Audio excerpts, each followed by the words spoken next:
Hello,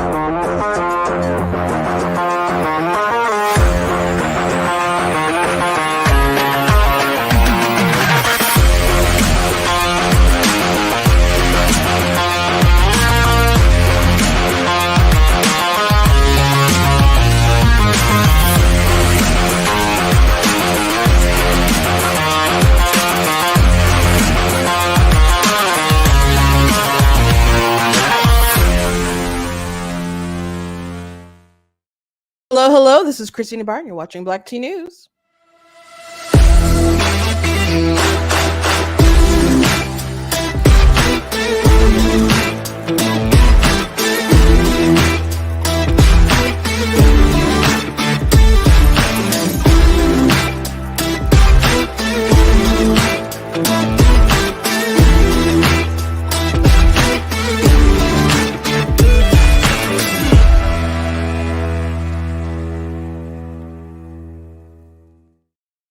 Hello, welcome to Black Tea News. I'm your host, Christina Barr, and today we're going to be talking about this crazy story out of Florida. So some Republicans, I guess, tried to put in a bill to have the taxpayers pay for Trump's legal bills, and DeSantis shot that down. So people are upset at Ron. Maybe some people who even thought that the bill wasn't a good idea are still mad that he said something about shooting it down. And Jack Posobiec has really been going in on it and stuff. So it's interesting. So that now they're saying, oh, he was never for unity, etc., blah, blah, blah. I'm like, because he was not going to have the state of Florida pay for their legal bills. So we'll be talking about that. Also, I want to go through some of this interview. I think we'll maybe watch the whole thing, which I haven't actually watched the whole thing. I just watched snippets, but I found the whole thing. So perhaps we'll watch the whole thing. It'll be a kind of a long segment, but the pieces were interesting. So I guess, to be fair, I guess we'll see. Anyway, the clip is Joy Reid was talking to one of the people from Moms for Liberty about some book banning and other stuff like that, which they rejected the idea of the books are being banned because you can still go to Amazon, pick up the stuff, go to the store, buy the stuff, but do stories about dildos and gang rape and all that stuff belong in school libraries? They think not. So we'll be looking at that interview and talking about it. And it's just so bizarre how much these people want to defend this stuff being in the schools.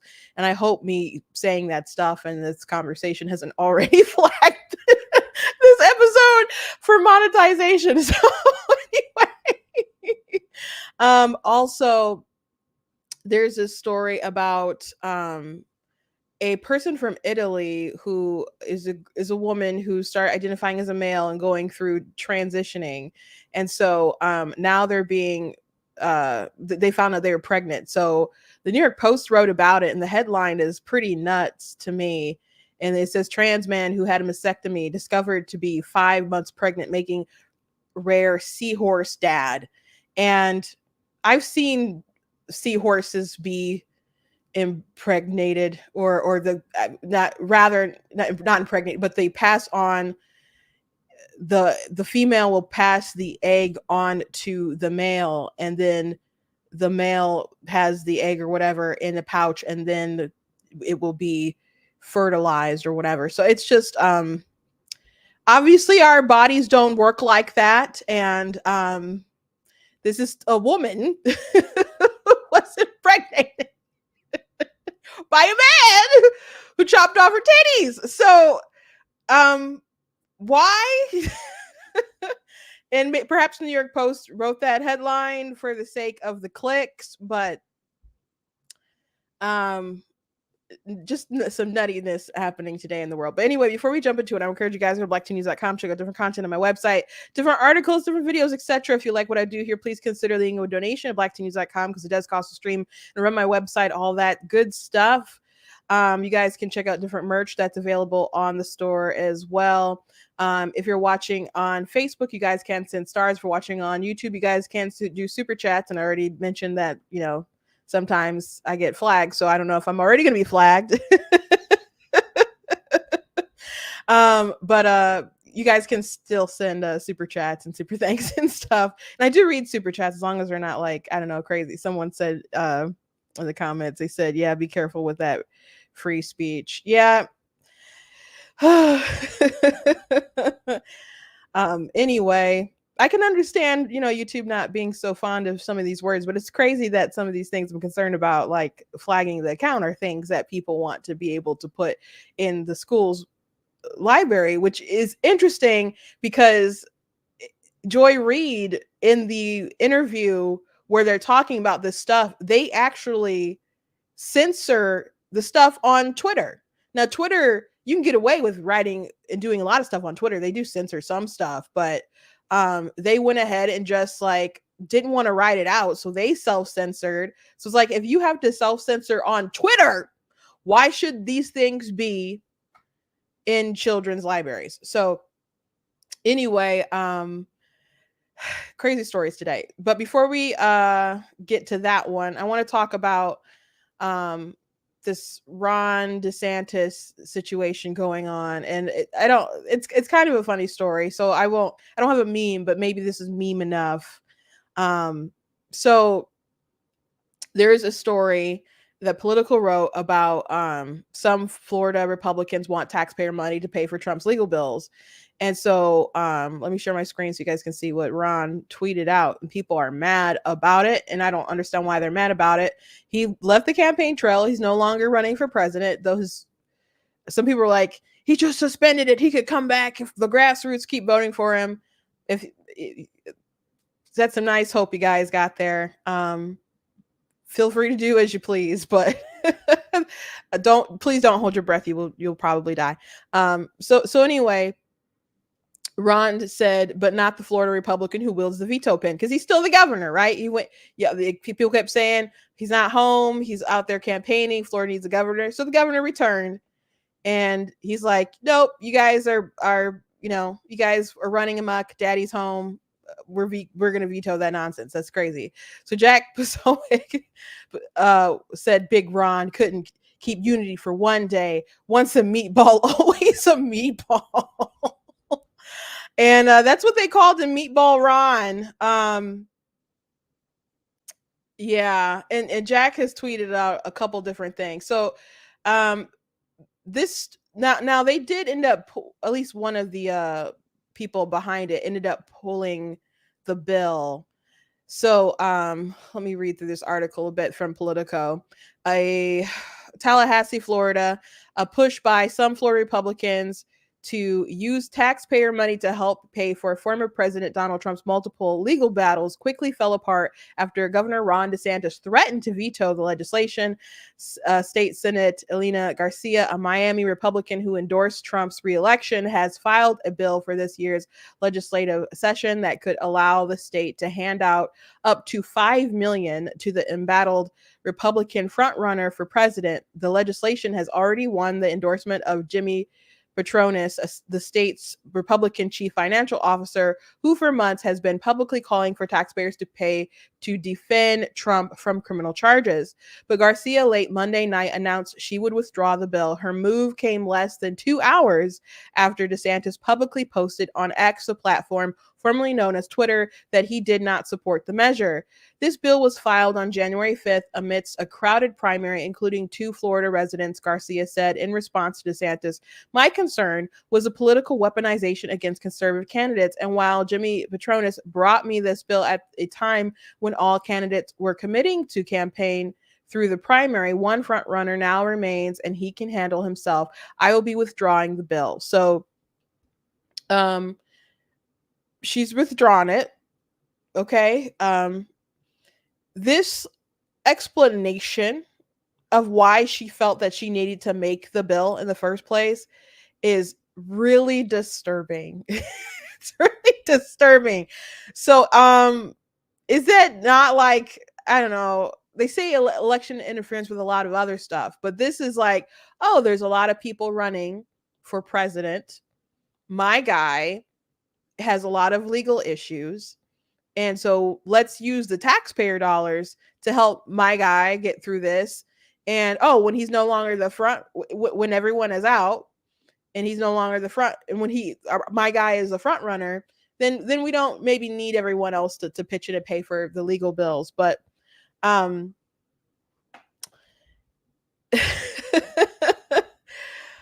That's crazy to me.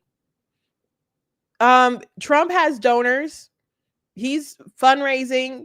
They take money from like the campaign stuff, the pack, and pay for legal bills. The Stop the Steal, where they raised like $250 million. Some of that money went to the RNC. And a lot of that money went to Trump's legal bills and legal and election and stuff like that. Didn't stop the steal. So if you donated to that, I'm sorry you got had a bit. I'm surprised there's not some kind of legal repercussions for Stop the Steal and how they use that money. I don't know if there's something. I guess they could argue fraud, but there's probably enough fine print in the emails that went out that they wouldn't get in trouble. So I don't know. But you could say, well, if he's got, it's a lot of bills, legal bills, and the lawyers, and it's gonna be expensive, crazy expensive. But that's not new information. And he was going to be, the people were looking at him prior to him officially announcing, you know. So you can't just take taxpayer funds from Florida and decide to pay for the legal bills to alleviate that burden. Especially, it'd be one thing if Florida was coming against Trump and there was a case and they come to find out after the case is over, maybe got dismissed or something, that it was like a prosecution that was spiteful, or it was malicious prosecution or something like that, and they felt the state owed him for their reckless behavior or something along those lines. But this just sounds like you want to help your guy. Which, by the way, there's other ways that you could, I don't know, try to alleviate some of that burden. Which I don't know what they could do maybe in Florida to do that, because this is a federal election. But there is a law that was passed a while ago in Michigan. I don't even know if it was a law or just some kind of regulation or something that the Secretary of State deemed. But some time ago, there was a rule that if you were being recalled, then the caps on your money would be lifted, because they didn't want people to have to deal with being recalled and have it to deal with that money there, versus also having to raise money to deal with your reelection. So who took advantage of that rule? Gretchen Whitmer. So she wasn't the recall. You might be like, Gretchen Whitmer was recalled? No, she wasn't. She wasn't recalled, but because that was in the atmosphere and there are people who are trying to get her recalled, they're like, oh, well, I'm going to take advantage of this little measure right here. And so people were donating to her with like no cap on the money. So she was raising outrageous amounts of money for the midterm elections, far outraising like our people on our side. So it was we just, there were so many things that went wrong for Michigan, but yeah, she raised a crazy amount of money. So is that still a good idea for the caps and stuff to be raised in those kind of situations? Perhaps not, but I'm just saying there's other, but that makes more sense to me in that scenario than Florida just passing a bill to pay for Trump's legal bills. Because what if we'll just say in general, what if you are responsible for the indictments that come down on you? Like, let's say this is the future, and we're not talking about Trump, we're talking about somebody who just did a lot of stuff, and they're running for office, and there's a lot of indictments, and they have all these legal bills. Is it just going to be like an overall thing that the state has to pay for their legal bills so they can compete with other candidates? That sounds crazy to me, and it sounds like it would incentivize people to run for office who probably shouldn't run for office. So I'm glad that Ron DeSantis was just like, no, that's crazy, and just shot it down and let it be known that he would just veto it. And we watched his video. Is it already? It's Tuesday today, right? So yesterday we watched DeSantis' video when he like dropped out, and some people were talking about him kind of negatively, like, oh, he rolled over and he just went ahead and endorsed Trump and blah blah blah.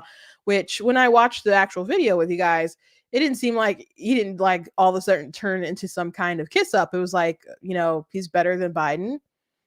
He did some good things, and I'm going to keep my pledge, etc. So it wasn't I mean, he wasn't like, nah, we're gonna burn everything to the ground. Like I didn't expect him to be that way.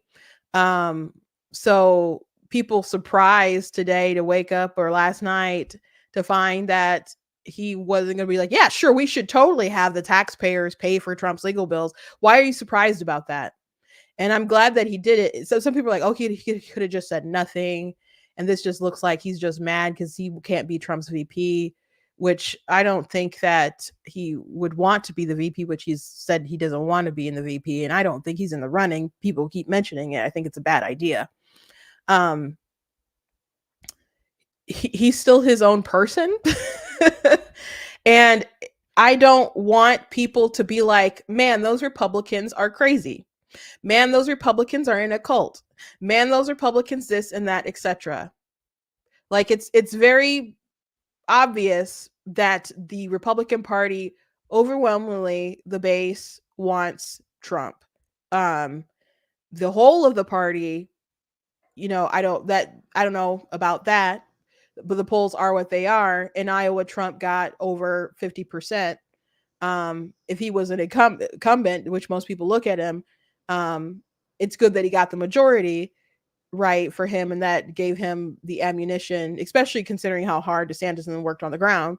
It made everyone aware that yes, the party's not ready to let go of him, but it's still not great that so many people within the party wanted to pick someone else. So that's still not great. So even still, there's people who like Trump, gonna vote for Trump, don't like everything about him, and it's just a practicality thing. Biden is worse. We got some good things out of Trump. I like his policies. I don't particularly like him, etc. Right? But there are people who are very cultish.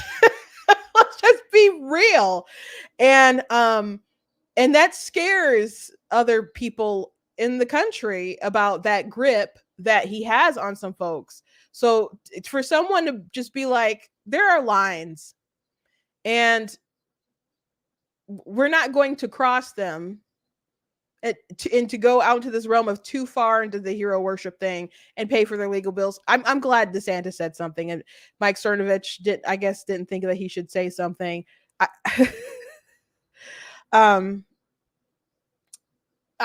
think it's good that they're just putting the perspective, and they're like, we are not nuts. I had to there was another tweet from Jack that I had screenshot that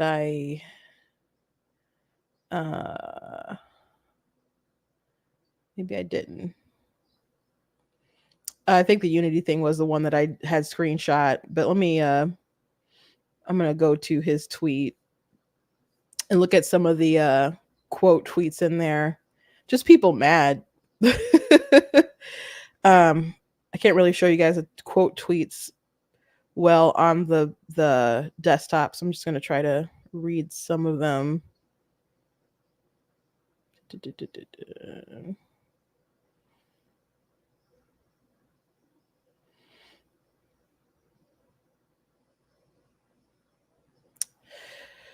Maybe some of my likes. Give me 1 second. I just thought it was funny though. Oh, Johnny MAGA. I don't know if you guys can see him a little bit.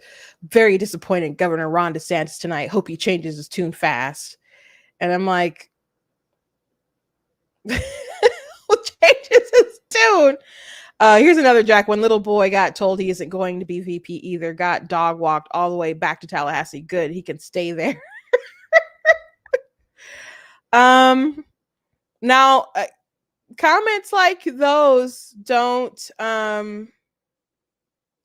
make people feel like they should just come together for unity, and what's most important should be a victory to these folks. So I don't know why we take something so personal. Lou Dobbs said DeSantis is lucky he will never endure the persecution that Trump has because DeSantis will never be president. um I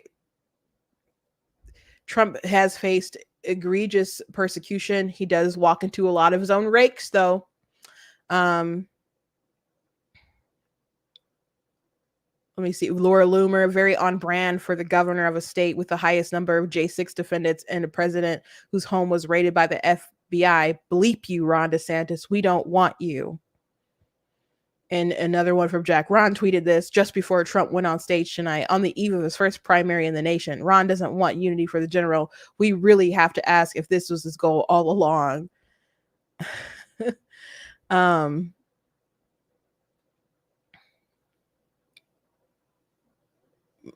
Julie Kelly, who's been on a lot about the J6 stuff, who for some reason, instead of harping on Trump about the January 6th and him not pardoning them, she's been going after like DeSantis for not doing more for the January 6th people. But she had tweeted out, how about the governor use some of his unneeded campaign funds to start a separate fund to help his own constituents hire lawyers and support their families in the face of DOJ abuse of J6 prosecution. Um, how come, you know, Trump didn't do pardons, and he could have, by the way. How come he hasn't paid with a lot of this money that he had? How come they aren't helping the people in Michigan, for example, who are the electors, who are being prosecuted, his alternate electors. um People are mad. I mean, it's just crazy how people had a meltdown over this.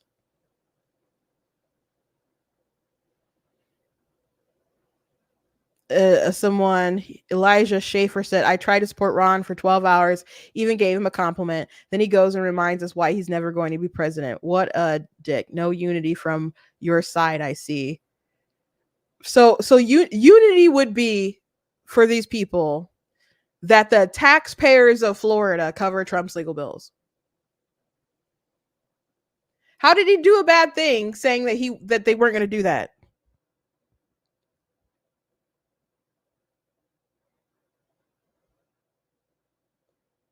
Um, Someone in the comments said the possibility of tax dollars being used for people's legal defenses if they are a candidate was the first thing I thought, and I'm very glad as a Florida resident and Trump supporter that DeSantis said no. Which, by the way, I'm not aware of. I'm not saying this and reporting this as if Trump himself called up those legislators to pass that kind of bill or to get that through, or that he's asking about it or pressuring people. I don't know that. And again, Trump is raised. He probably wouldn't mind, just to be frank, but rich people like to spend other people's money. It's just a blanket thing. But they are raising a lot of money for those legal bills and stuff. So I don't think that he would have to do that. And I'm not saying that he's requesting it or that he's behind it. Um, but the blow up, the outrage from some of these influencers and people being so mad at Ron DeSantis is crazy. It's a totally normal thing to say no to dumb bills. It's a totally normal thing. And it also is concerning, I think, for there's some pretty MAGA people who want to assume that mantle in Florida after like DeSantis's term is over. And I would like effective, normal governors like DeSantis to continue, and not if there's stuff like this that pops up, is it going to be so, nutty? I guess this is a nutty idea. And the fact that the purpose of it was to just help Trump during his primary, is it's wrong. It's so wrong. Like her tweeting out that, oh well, now he's the front runner, he doesn't have to fight all the other people, so he's fine, he's got this. They dumped so much money in Iowa with the PACs and different money to attack Ron DeSantis. Yeah, they got it. They got money to cover stuff. You don't need to take money from his state to DeSantis' state to pay for his legal bills, especially after the outpouring of ads and cash that flowed in to derail DeSantis between Nikki Haley and Trump. They spent a crazy amount of money attacking DeSantis, trying to get him out of that race to prevent any sort of two-man race between Trump and DeSantis. So just get it together, guys. To these people, oh gosh, there was a I think this tweet is still up, but the promo code have you tried offering Trump's lawyers a promo code?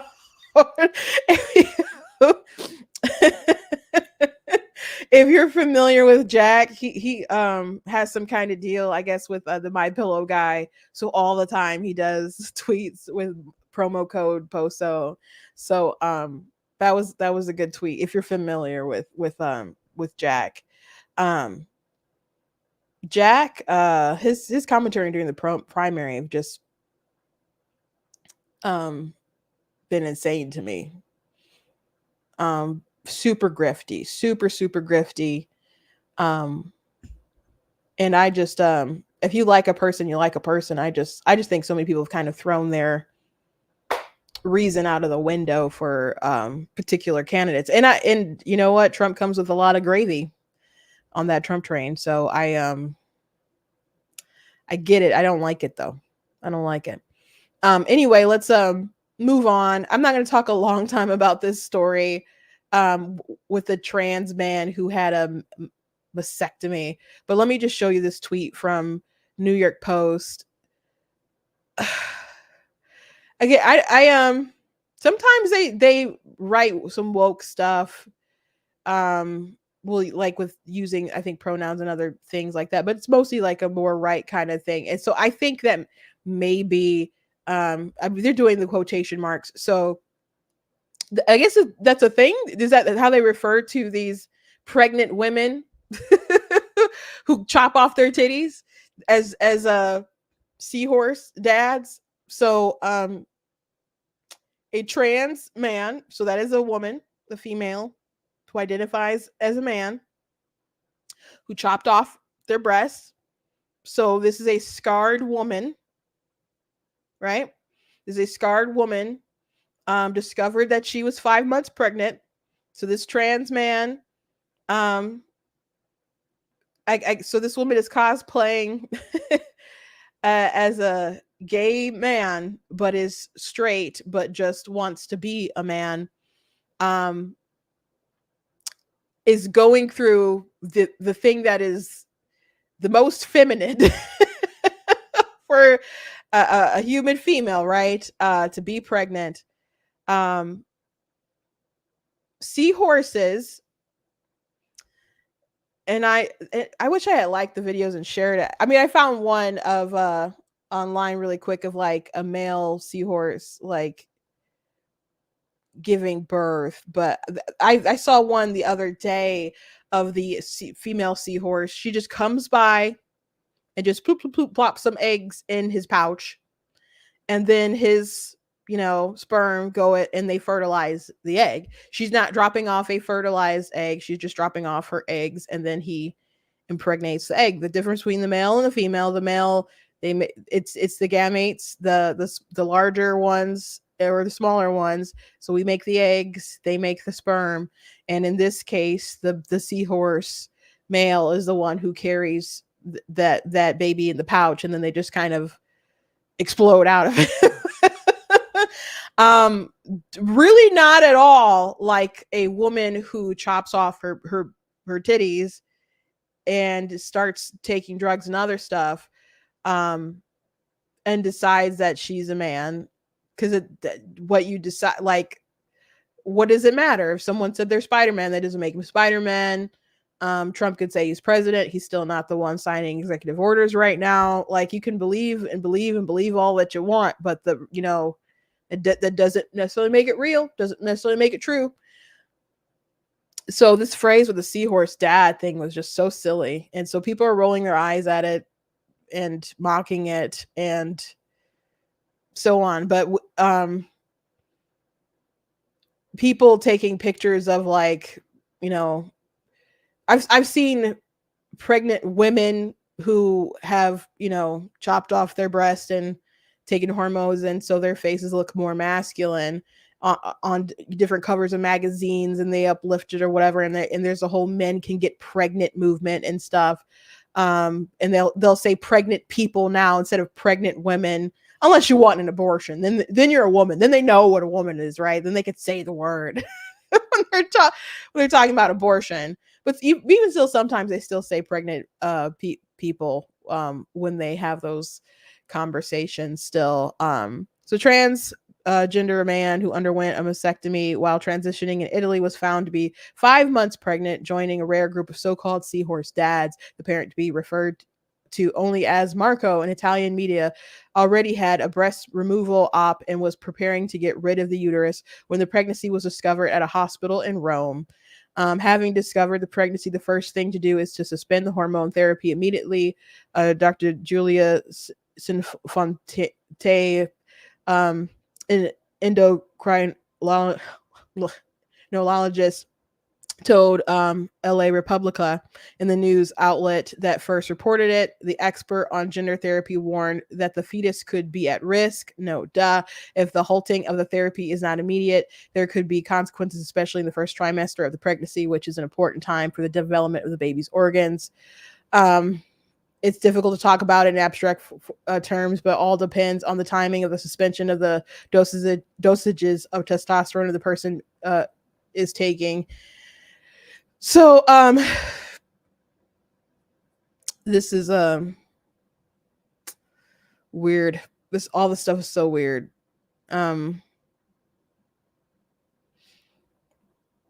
This is so weird. The term is derived from the fact that among seahorses, the males carry and give birth to their young. This is not a male. This is a female. It is a female who is straight, who is scarred, who took something away from her body and now will not be able to produce milk for her child, and was going to remove her uterus, and I guess found out that she was pregnant. If Marco's pregnancy goes ahead, Marco will find himself to be both a biological mother and legal father, she said. It will be a shock. Here, same-sex families are still without rights. Just imagine a child born in such a special circumstances. It's weird. It's weird, and bringing kids into this world of all this weirdness, and it's just getting worse and weirder.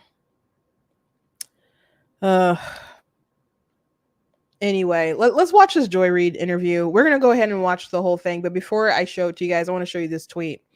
So she's talking to someone from Tiffany from Moms of Liberty, Tiffany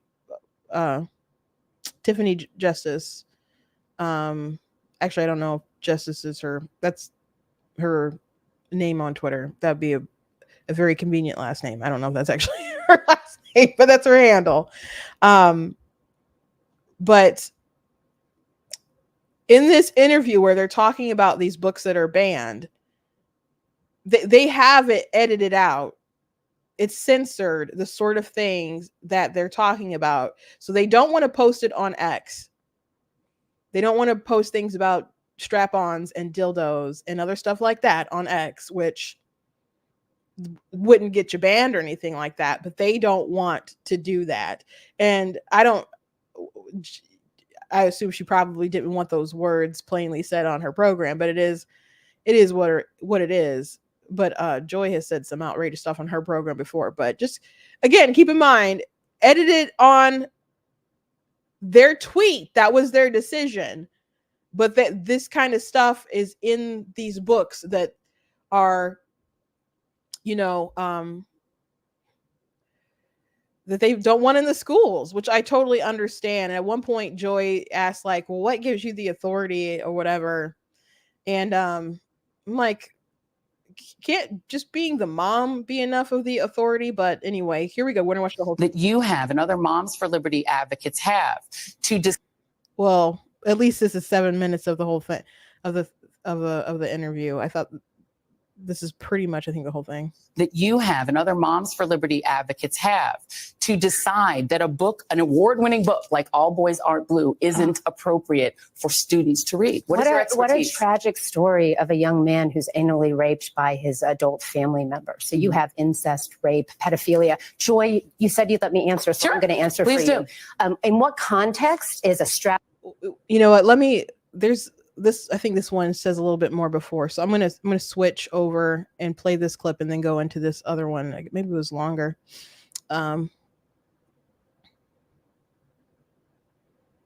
Sorry about that.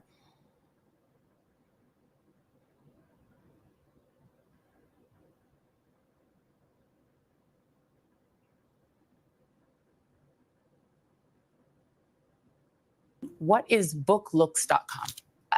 I'm aware of a website called booklooks.com where parents can go and see some of the books that other parents are concerned about. Booklooks.com has been used in Florida extensively in counties like, I used to live in Broward County. I lived there for 14 years. Okay. In counties like Broward, counties like Clay, counties like Escambia, Moms for Liberty activists are using booklooks.com.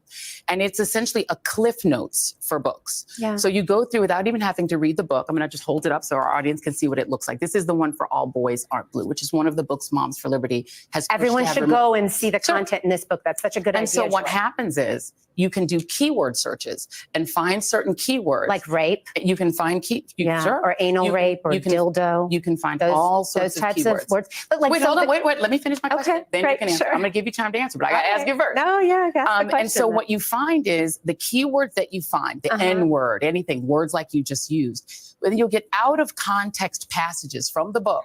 And then based on that, Moms for Liberty members are going to places like Broward County school board meetings, reading out of context passages from these books, and then demanding that the school board remove them.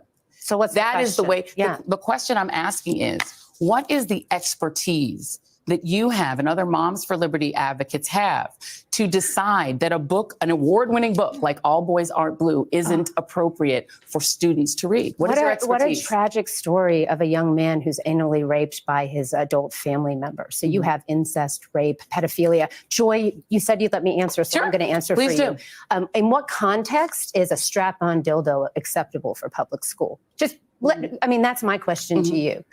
So we'll watch the rest of that response. But did you notice what she tried to do? Joy tried to do. So she's mentioning this website where people can search these keywords, and so she's mentioning you can see stuff out of context and blah blah blah, etc. So she's trying to just make it seem like all these people are flipping out about stuff and they're uninformed. So the people who have a problem with you, the people who have a problem with these educators having this stuff, in the libraries or in their classroom or wherever it might be.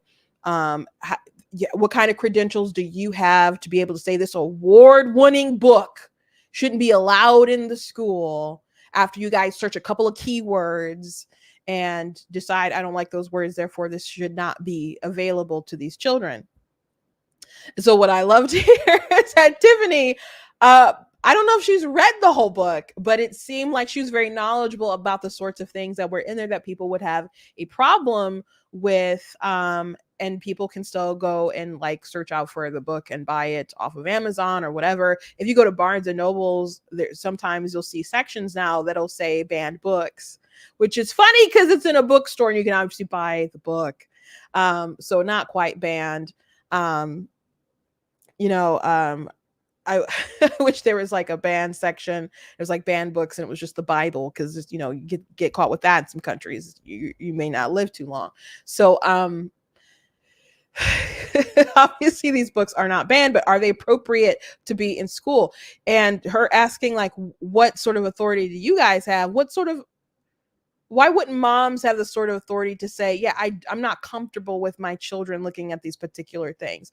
But Joy does this quite a bit. Now there's some people who see outrage and they jump on the outrage and they don't know the background, they don't know the story, and perhaps they're not really informed on the issue. It seemed like she didn't really expect Tiffany to know much about the book. So don't know why. Tiffany came and to take names and kick some butt, apparently.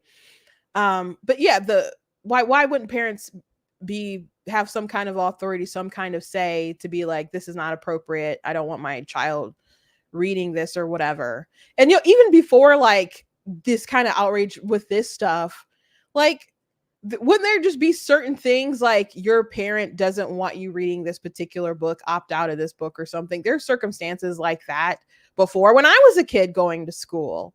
So is it really so crazy to have a movement of parents like, you know what, we're kind of uncomfortable with this stuff, but people feel the need to defend it so much because it's got LGBT stuff in it and they feel like the LGBT is being attacked?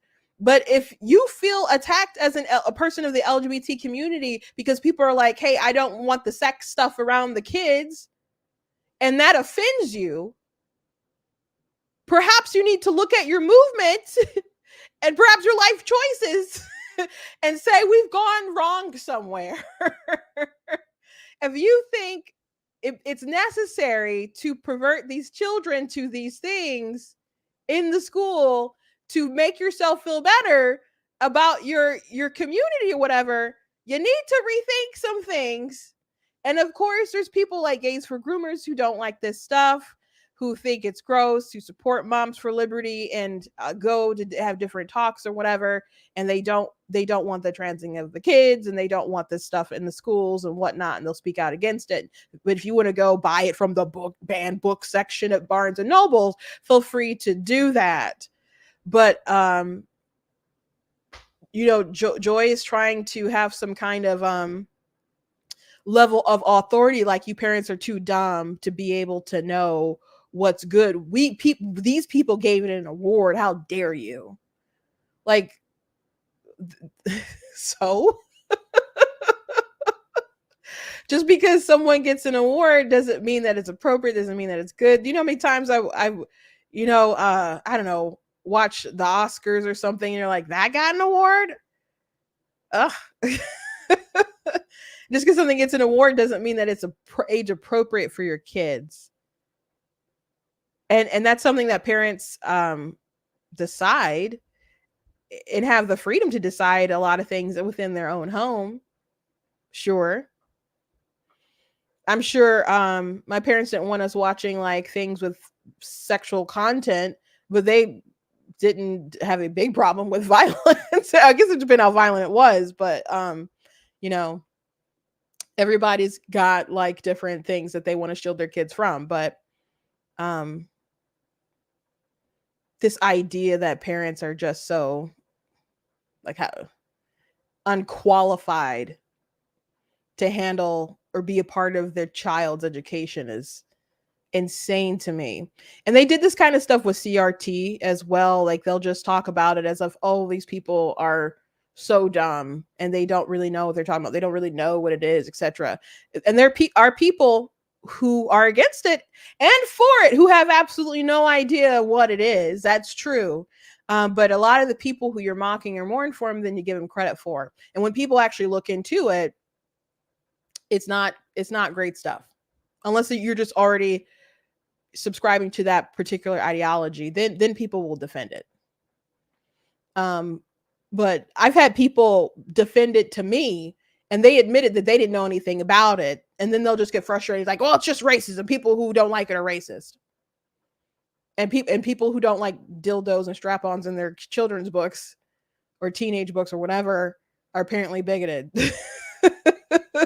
It's always this homophobia and sexism, racism, and all that stuff. It could just be there are different things that we expose our children to when we feel that they have reached a particular level of development, so they can take it in the story and the adult sort of content and weigh the pros and cons of the graphic content to the content of the rest of the story.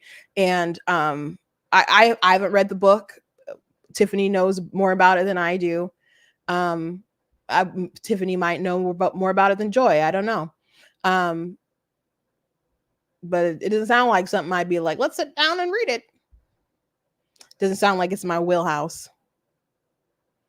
But anyway, let's watch some more of this interview, because I don't know if Joy really answers her question. Strap-on dildo acceptable for public school? I mean, that's my question to you. Tell me what the context around the strap-on dildo or the rape of a minor child by a teacher. Hold on a second. No, wait, we're talking about public school. One moment. All right. So now you've asked me questions. Sure. I'm going to answer it. Okay. Well, who is the main character? What's the name of the main character in All Boys Are Blue? You're asking me right now. You just gave me very specific information about this book, so you're presenting yourself as somebody expert. It's the gentleman. Hold on. Who's the main character in the book? The main character is the author. What's his name? George, I believe, is his first name. Because you're giving me very specific information that is. You're asking me to remember the name of an author. You just remembered very specific things. Joy. Here's my question. We're talking about Here's my question. You didn't answer my question. No. I'm going to answer. Great. I would love to hear that. Absolutely. Well, I'm interviewing you, and you're not interviewing me. So let's just make sure it's a conversation. Okay. Great. So what I'm saying to you is that as you are not an expert in this book, I don't have to be an expert to know that dildos aren't appropriate for public school. I mean, come on, let's get real. Is a full context story, as you said, of the author's experience. Why is it your right, or a Moms for Liberty activist's right, to say that a parent who wants their child to have access to this book, which gives a personal experience of this author, why doesn't a liberal parent, for instance, or a parent of an LGBTQ kid, why don't they have a right for their child to just have access to this book? Why is it your right to say they can't? So again, we're talking about incest, rape, and pedophilia. And each parent, each parent has to decide what is appropriate for their child to read. So I want you to answer. I'm going to ask it one more time. Right. What is your right to tell a parent who wants their child, who might feel seen by this story? Why don't they have the right? Why don't they have the right as a parent to say, my child can have access to this book? If a child feels seen by this story, that means that they have been the victim of a predator. That means that they have either been raped by a family member, they've experienced and your proof of that is what? You just said that if a child feels seen by this story. What I'm saying, Joy, you're now making assumptions. No, Joy, but if a child has been raped, we should do a lot better than put a book on a library You're literally shelf. creating a story behind a child that you don't know. Let me show you a form. This is a form that can be obtained in Broward County, Florida. Okay. I'm going to show it to the audience, and then I'm going to show it to you. Okay. This is called Yeah, please. I'm going to hand it to you. It's called the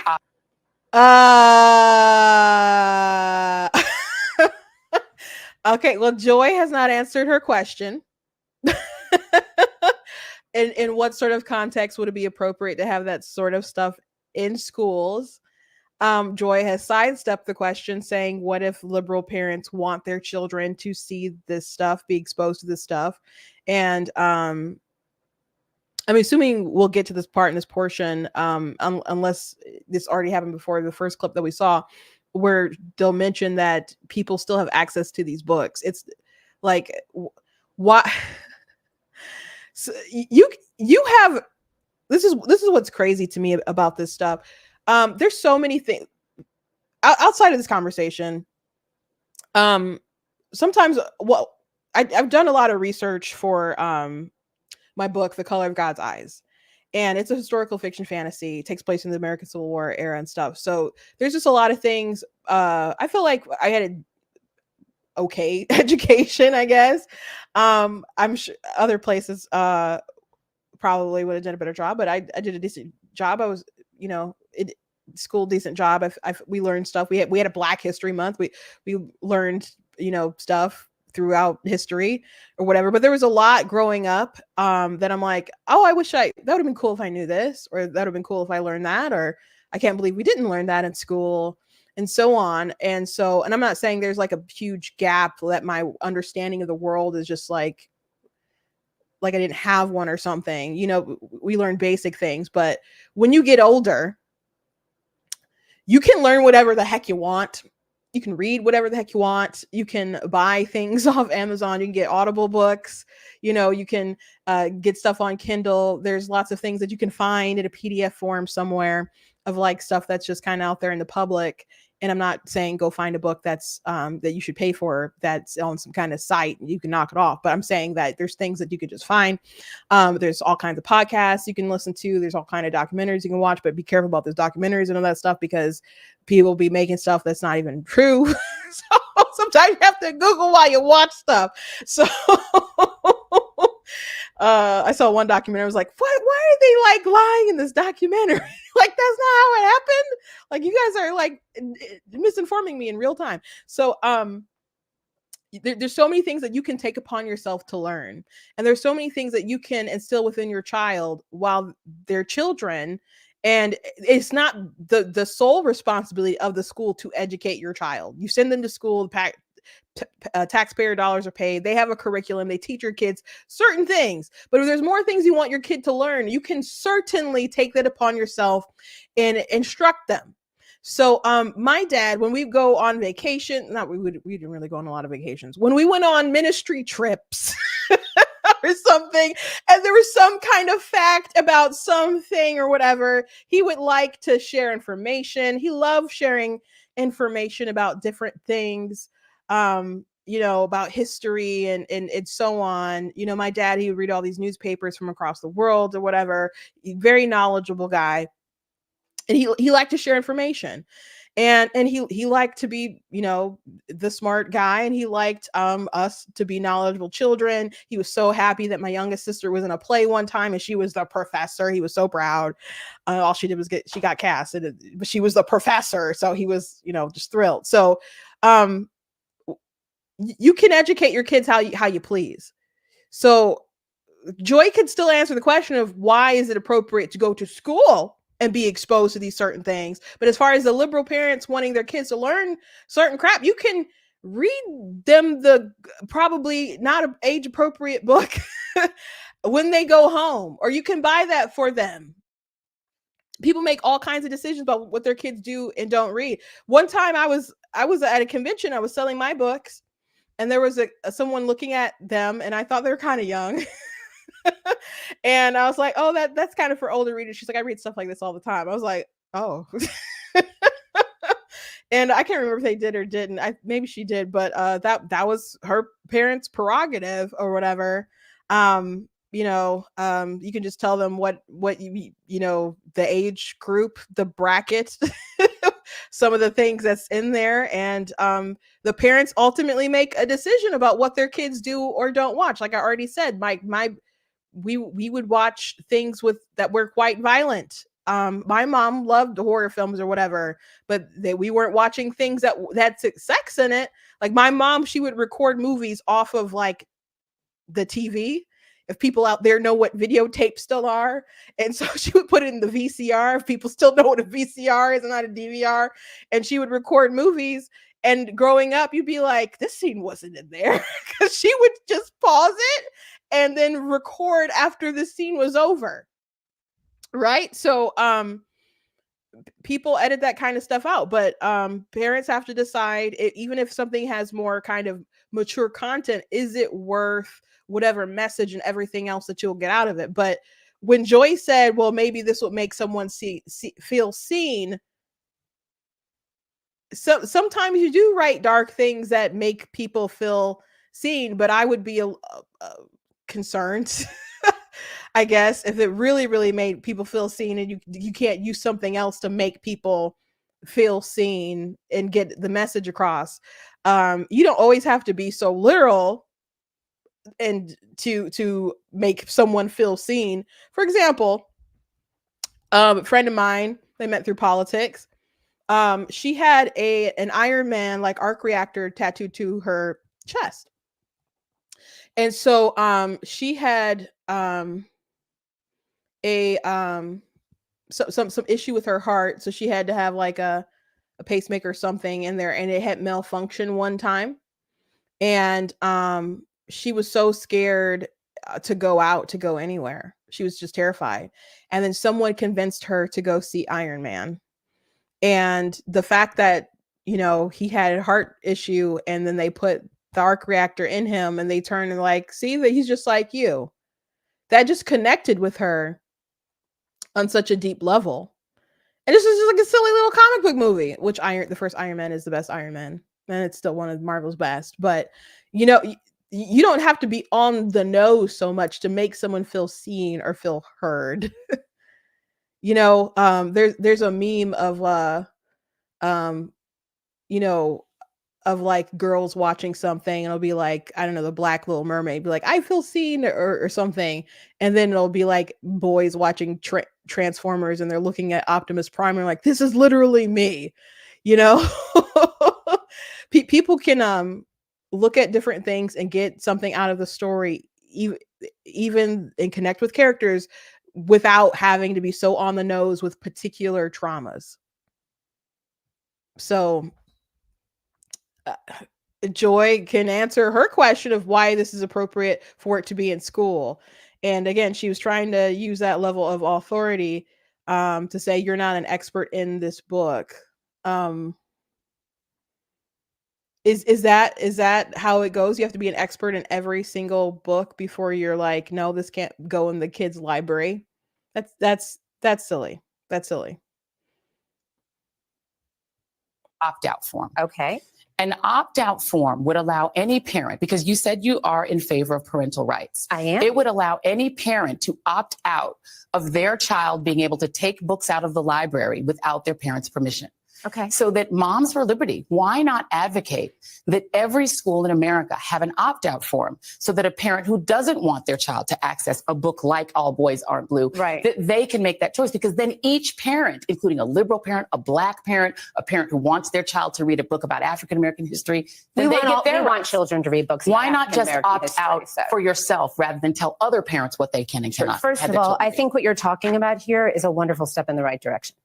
We should be having conversations about this. This is about local control. Mm-hmm. A lot of these decisions are made at the local school board level. Mm-hmm. And that's where these decisions should be made. And there should be vibrant conversations about what's happening in our public schools and what kids have access to. Joy, however, maybe we could just put all the books with all the graphic sexual content, the dildos, the rape, the incest. I'm sorry. I'm so sorry. Let's do a back room. Let's put a curtain up in the library like they used to do. One moment. Remember when we were little and you would go to the video store? The books that Moms for Liberty. The books that Moms for Liberty. With pornography. I know that I've seen, we could just do that. I have seen tapes of what Moms for Liberty does, and you all go into school board meetings and you read graphic stuff. Disingenuous conversation. No, it's not. There's America used to understand that there's something called. And Joy's got a lot of nerve here because she obviously brought up that book that had that graphic stuff in there. So why is it wrong for her to specifically mention the graphic stuff? So not a good sidestep from Joy. She tries though. Called age appropriate content. Right. And here's my question again. Again, Ruby Bridges Goes to School is on the list of books that Moms for Liberty has attempted to have removed. Absolutely not. It absolutely is. Let me ask about the people who are making the decision for other parents, because you have not answered yet why a liberal parent or an African-American parent. We have parents who are Democrats who are members of our organization. But you're still trying to make decisions for all the kids. Here are some of the parents that are filing, or some of your advocates. Mm-hmm. Bridget Ziegler, the Moms for Liberty co-founder, the wife of the recently ousted Florida Republican Party chairman, Christian Ziegler, who allegedly was involved in threesomes, same-sex threesomes. Mrs. Ziegler was removed from the school board at which she was a leader. You have the school board. Okay, you have Lauren DePaula. She was making book ban requests in Alachua County, but then records show that she and her husband didn't live there. They'd sold their home in that county. Carrie Blair in Tennessee, who was arrested for property theft charges after allegedly stealing from Target, skip scanning in Target. Why should those three people get to make decisions about what other children should be able to read? What does that got to do with naughty books for kids?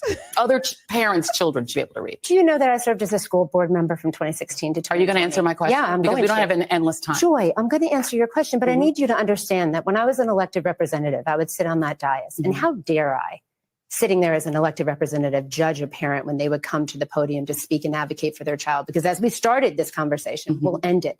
Every parent has a fundamental And right so to direct the upbringing of their let's children. make And I sure would that not we can stand end in on judgment, let us end on a point of agreement. about a parent's If a education parent, level, their moment, sexual orientation, if a parent, their race, their if a religion. parent, That is not what Ms. America's Justice, about. I'm going to answer. Mrs. I'm going to Justice. ask my question, Yes, Ms. ma'am. Justice, Mrs. Justice. That's Thank fine. you.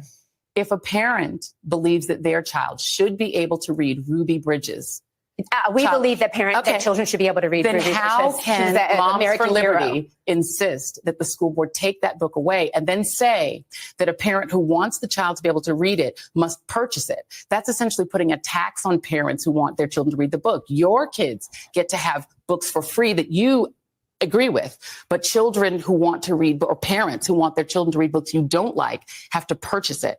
That doesn't sound Joy, fair. did you know that in the city that we're sitting in, only a quarter of children are reading on grade level? That's a great point. That's a great point. And so while we're having this conversation about books in libraries, two things should be happening. That's a great point. We should be talking about literacy rates and the fact that America's kids are not learning how to read. And we should be having vibrant conversations about what books should be in libraries. Absolutely.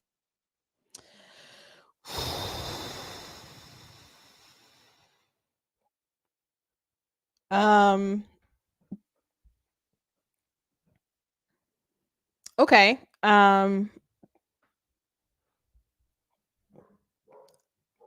Okay. So this is one of my books, super good. And you could actually order it from your library, for your library, whatever. I'm not aware of it being in any schools besides like some teachers buying it and stuff and reading it with their kids and stuff. So if it's not available in the school libraries, it's a tax because people have to buy it to read it.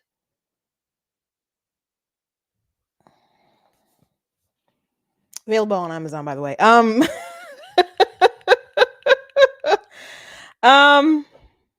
That's wild. That's wild. I guess in that case, to offset the Moms for Liberty, the author could always just make it free to download, but I'm assuming they wrote wrote the book to make money. Besides, like,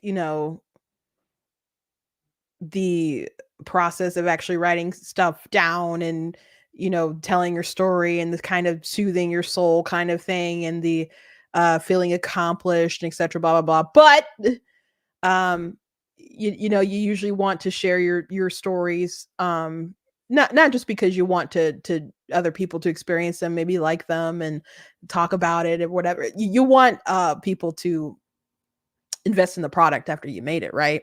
So I would assume that they wouldn't just make it free for folks just to be able to be heard, right? So that's wild, really wild to me. So Joy did not defend the position of why it would be appropriate really for those books to be in there, other than it would make some people feel heard. But you could do any story about someone's life situation that could be particularly bad and say that, oh, that story about the mob boss with the prostitute, or just whatever crazy stuff that you could put in a book and be like, that made someone feel heard. That's not a good explanation to why you would put stuff in the library. But that people will have, I've had these kind of conversations before where they're like, oh, you have to expose all these kids to all these things or else they won't be tolerant. And I'm trying to remember the exact conversation, like comparatively what kind of conversation that I had before that made me like kind of have this memory of this conversation where I'm like, you don't have to have word for word, bar for bar explanation of someone's life for your children to be tolerant of different people's experiences. An example, and I remember using this example quite a bit, but the movie Land Before Time, they made like 10 of them. But once upon a time, there was a really good one that was the first one. And we would watch that all the time. My sister had a Littlefoot doll, my older sister and stuff. And it was so sad. Littlefoot's mom. And like, I can hear the music, nostalgia and all that stuff. But in the film, it taught a lot about people overcoming differences with each other, because they're the different dinosaurs hung out with the dinosaurs that were like them, like the three horns don't play with long necks, right? So all of them were from different herds of dinosaurs, but the T-Rex came in, and all the like adults kind of scattered, and you had this group of dinosaurs that got lost together, who were trying to find their families again. So they had to overcome their differences. And so that was a story that dealt with racism that wasn't about human beings and their skin colors, but people got the gist of the story without it being like white person hates black person. And you didn't need to have a story like that to feel heard watching these people overcome the differences. X-Men, you know, well, originally Stanley wrote X-Men and stuff because they were having superpowers and stuff, because he got sick of coming up for explanations for all these different characters or whatever. And as the stories continued evolving throughout the years, that there was a lot of stuff about the really big focus on discrimination and other stuff like that with the mutants and the and non-mutants, and people could see differences in race and other stuff within there. And Magneto's backstory with him being a survivor of the Holocaust and so on. So there's all these things or whatever that you can really see just kind of tie in with the X-Men. So you don't have to be so on the nose for people to feel seen and feel heard. You just don't. I say that as someone who likes to read. I say that as someone who has graduated from a school with life, who watches my nieces and nephew, watch things and enjoy things.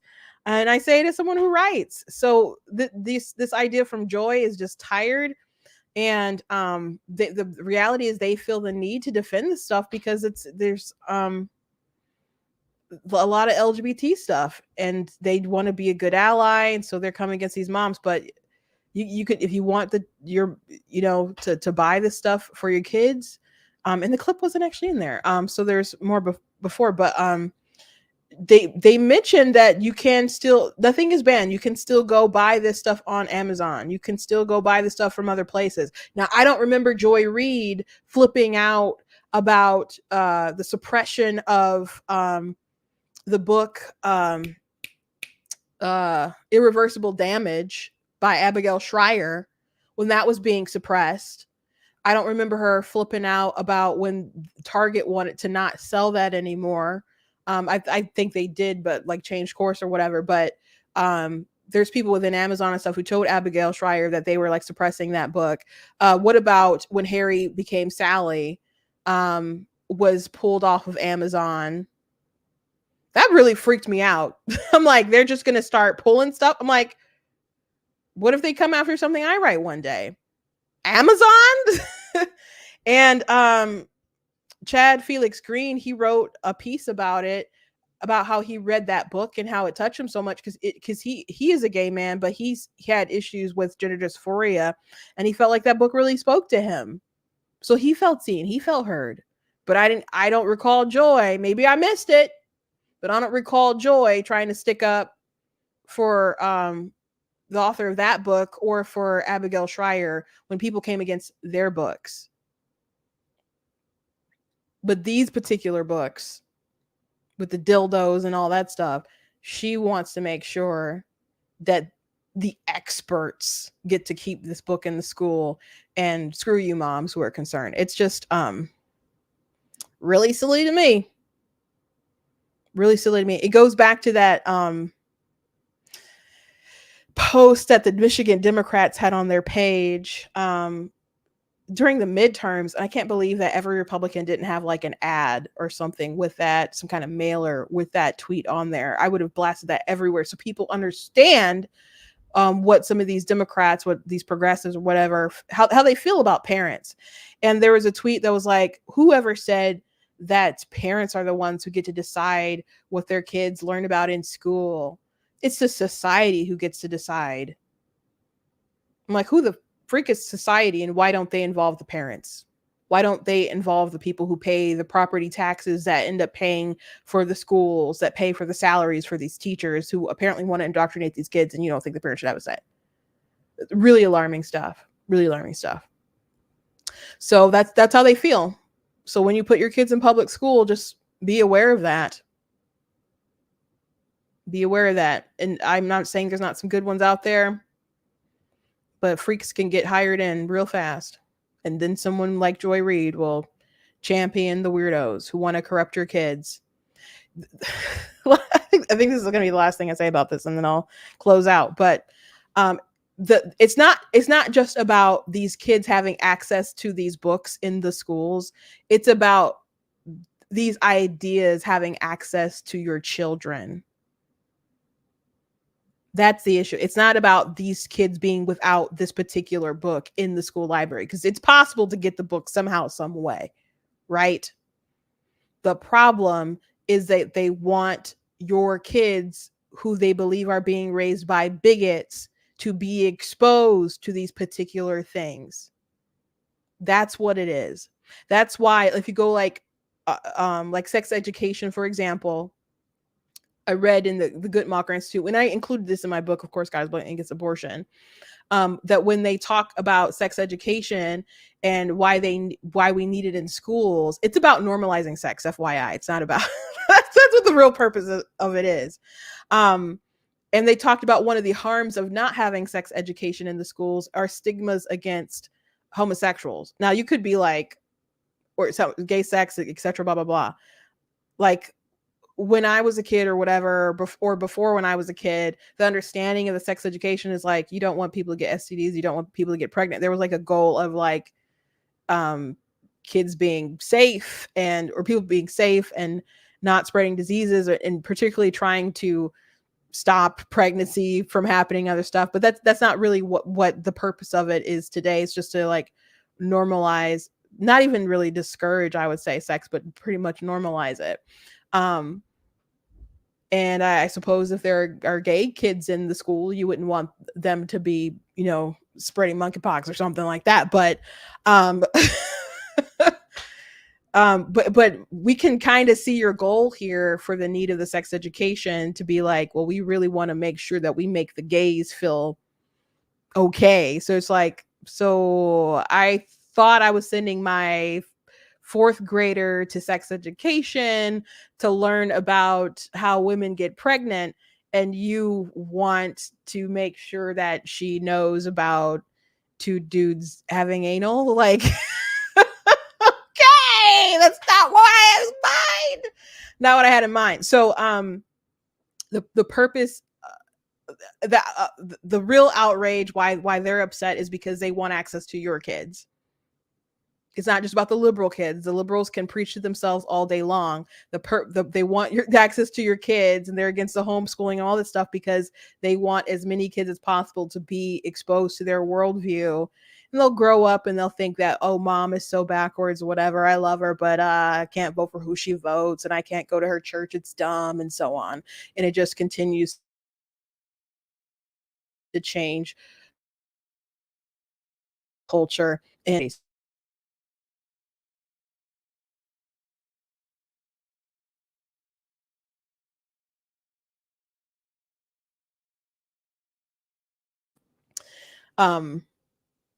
I don't know what happened. I just got up for a second, but I said it's not a tax because you can't because something's not accessible to you for free.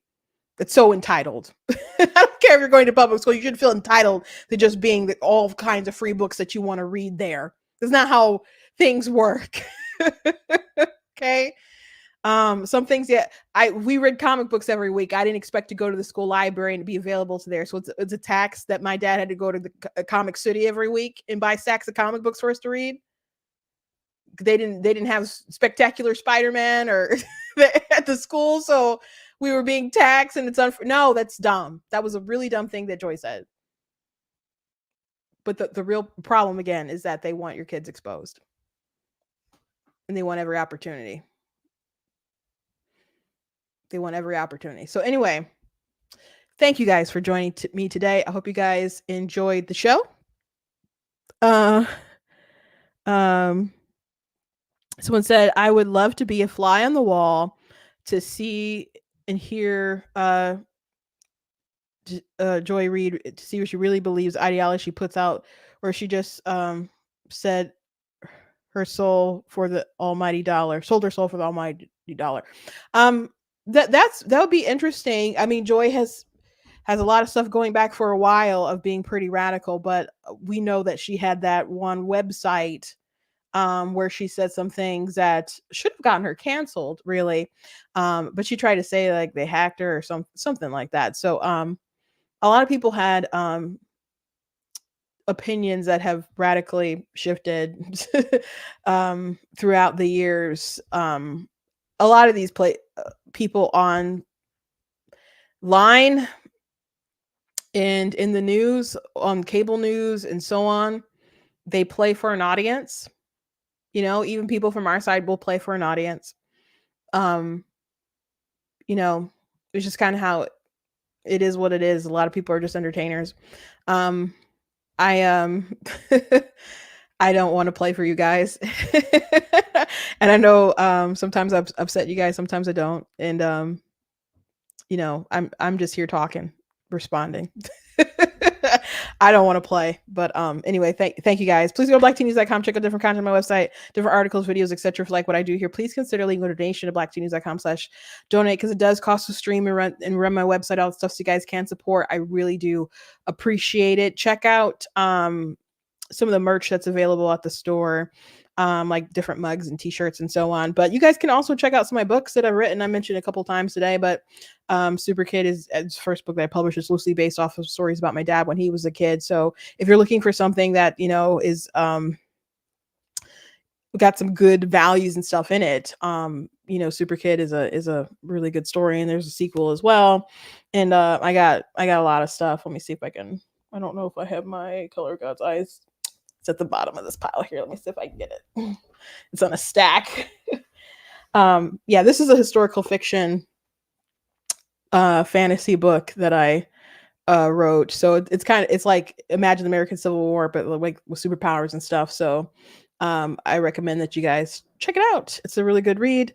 Over the weekend, I started doing AI prompts, which I really didn't want to do AI stuff. I would rather like just pay a bunch of artists to do stuff like all the time, and it took a minute to like get the prompts how I wanted, and some are still not perfect. So there's definitely value in just hiring artists, but I just don't have like the extra crazy kind of capital to do all the things that I want. So yeah, I relented and I tried out AI prompts, and of like a ton of stuff that was related to my book, and I was up like all night basically one day out the week. So anyway, that was like a side thing that I did. Thank you guys.